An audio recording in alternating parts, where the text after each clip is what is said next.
Hey guys, and welcome to today's video on Wipro Elite National Level Talent Hunt Coding Questions by Quant Masters. So in today's video, we are going to take a look at the previous questions or previous year questions that were asked in National Level Talent Hunt. Now, we know that we do not get any MCQs here. It's only coding questions that we can solve in any programming language.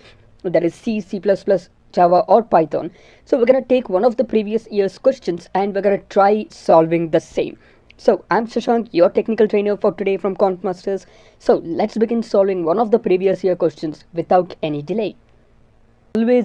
So here's the question that we have, which is one of the previous year's questions. That is an encryption problem.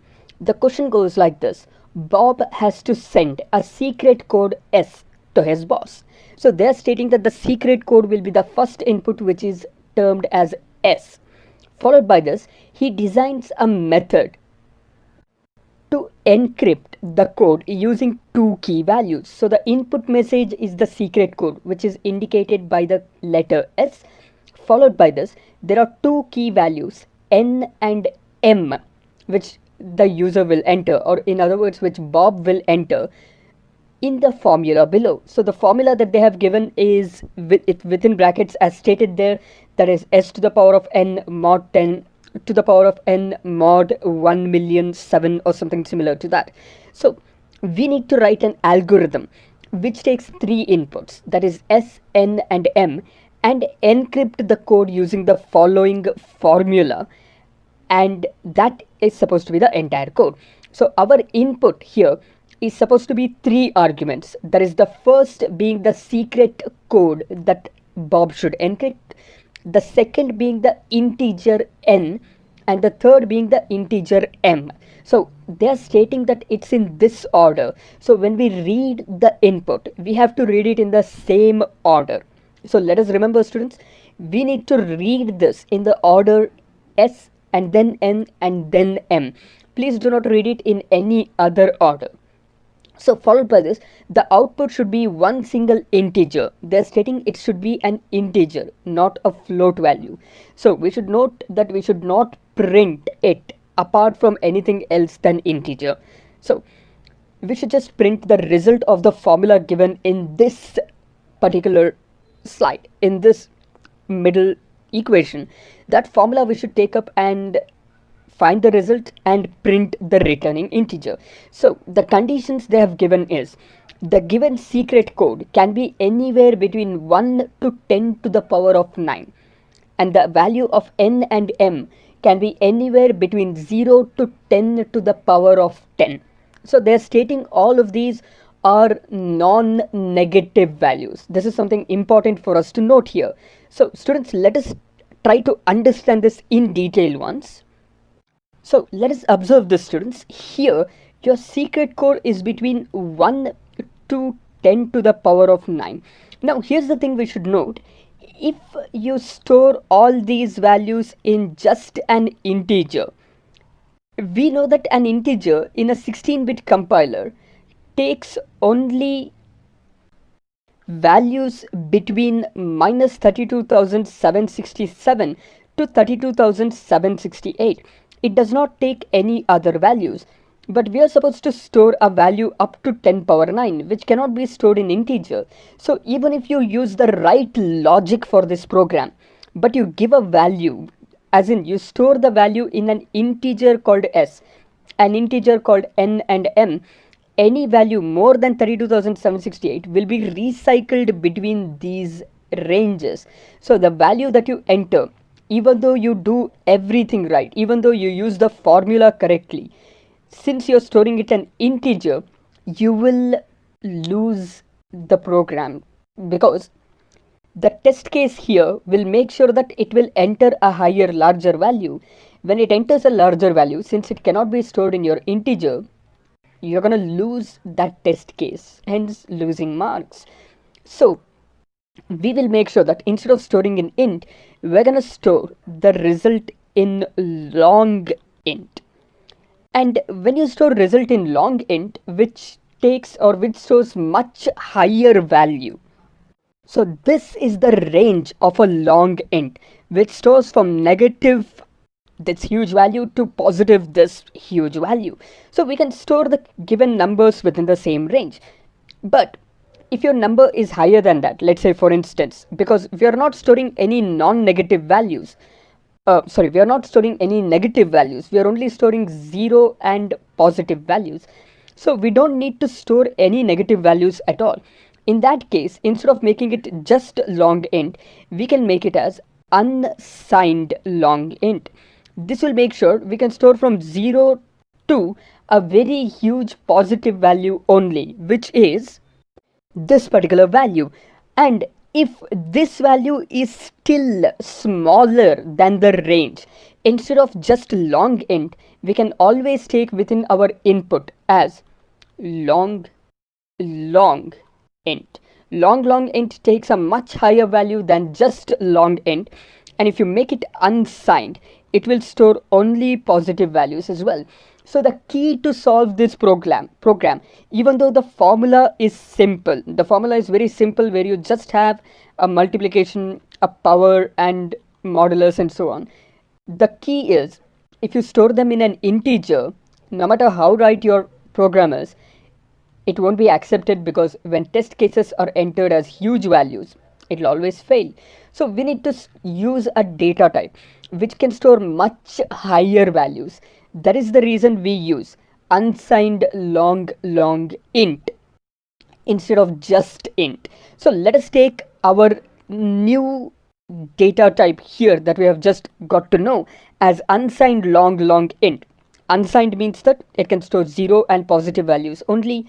If it stores negative value as well, I need to remove unsigned, but we are not storing any negative value according to the condition, so we can use unsigned. And long int to make sure that we can store a very high value.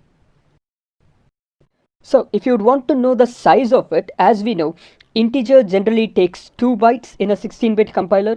Long int generally takes up to 4 bytes, whereas long int generally takes up to 8 bytes, which is 64 bits. So that is the basic idea. So when we use long, we can store larger values. So we always need to check what is the range and accordingly choose the kind of modifier for integers so that we can store such values. This is something where most of us go wrong when we try to solve interview questions, because we think that, hey, it's an integer value, I'm just going to store it as integer, without realizing the range of it. So now that we have learned this, let us go back to the formula and quickly solve this program. So here's the formula. Now let us take an online compiler and let us begin solving this right away. So let us keep our 3 variables s, n and m. Now we know that all 3 variables in our case should be unsigned long int. So we're going to make sure that they're unsigned long int, s, n and m together. Now the next thing is to read these variables. Now in interviews we never have to write printf enter value of secret code, enter value of s or something like that, because all the values entered are by an automated compiler. So that will directly enter the s, n and m values in that order. And if you print anything on the screen apart from the output that they expect, your program will be flagged as wrong. So you should not print anything apart from what they are expecting. They are expecting the output of this equation to be printed. So let us only print that. For now, let's read the 3 values. Now the first thing we need to know is, since we are reading it as unsigned long int, the format specifier will be different. If it's just integer, we use it as %d. If it's long integer, we use %ld. If it's unsigned long int, we use %lu. But this is unsigned long int, so we need to use %llu. So we're supposed to read 3 values as %llu. LL stands for long and U at the end stands for unsigned. And the values we need to read are in the same order, S, N and M. Now, many of us make a couple of mistakes here by just writing the variable names in scanf. If we do this, we get segmentation fault because we are reading in the address, not directly in the variable names. So let us read it in the address and read the values. So once the values are read, we need one more variable called result, where we are supposed to store the final result of this. Now, one thing we need to know is we are using power. To use power in C language, we need to include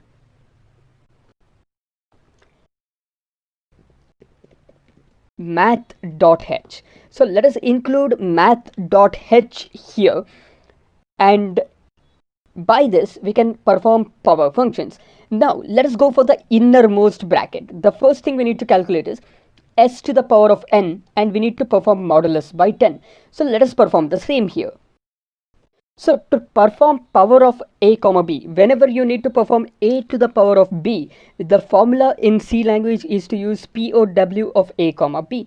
Now POW is a function which is available in math.h.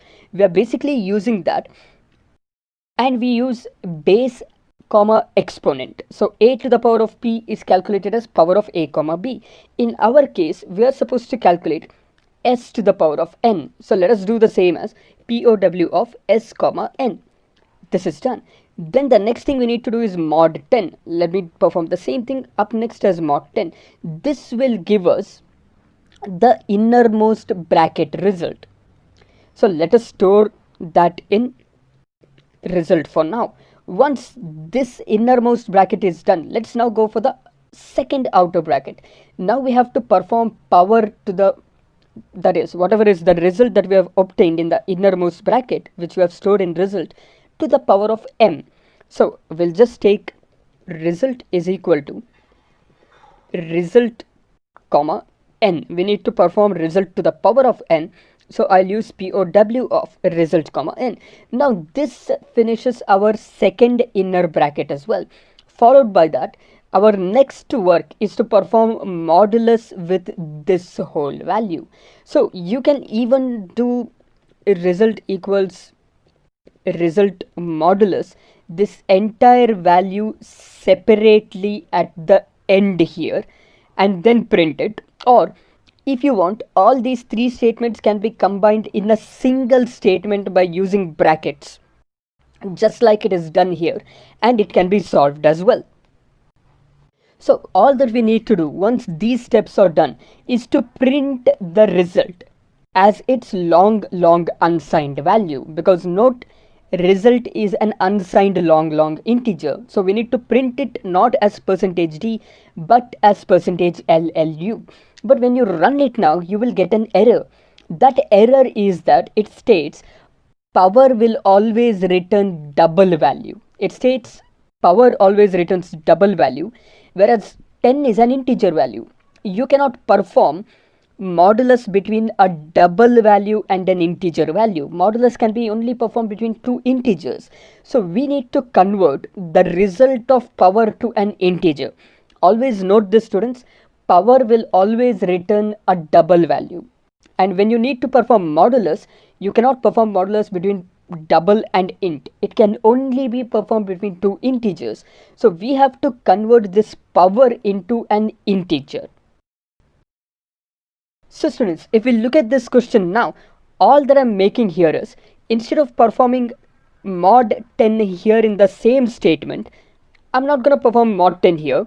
I'm going to store the power result in result, which will store it as unsigned long int or unsigned long end, and then I'm going to perform result equals result mod 10 in the next line, so that it is already stored in an integer form here. After that, I'm performing mod 10. So now it's supposed to give us the right result. So our input was for 2, 3 and 4, we're supposed to get 4096, but I'm getting 512 here. That's because in our case, if you observe, first is s to the power of n, and whenever we perform mod 10, that we have to perform to the power of m. But instead of m, we have taken it as n here as well. Let's make that one small change and let us run it again with 2, 3, 4 as input. We've got our right output, that is 4096. So this is our simple program to solve or to encrypt the given equation and get the output. So I hope this now makes it easy to solve such programs. This question was asked in 2018's Wipro National Level Talent Hunt. There was another question that was also asked over there, which we will solve in our next session. So keep subscribed and keep checking our videos for more, and do check our description for the courses offered by Quant Masters to make sure that you are able to clear your interviews. Thank you for joining in, guys.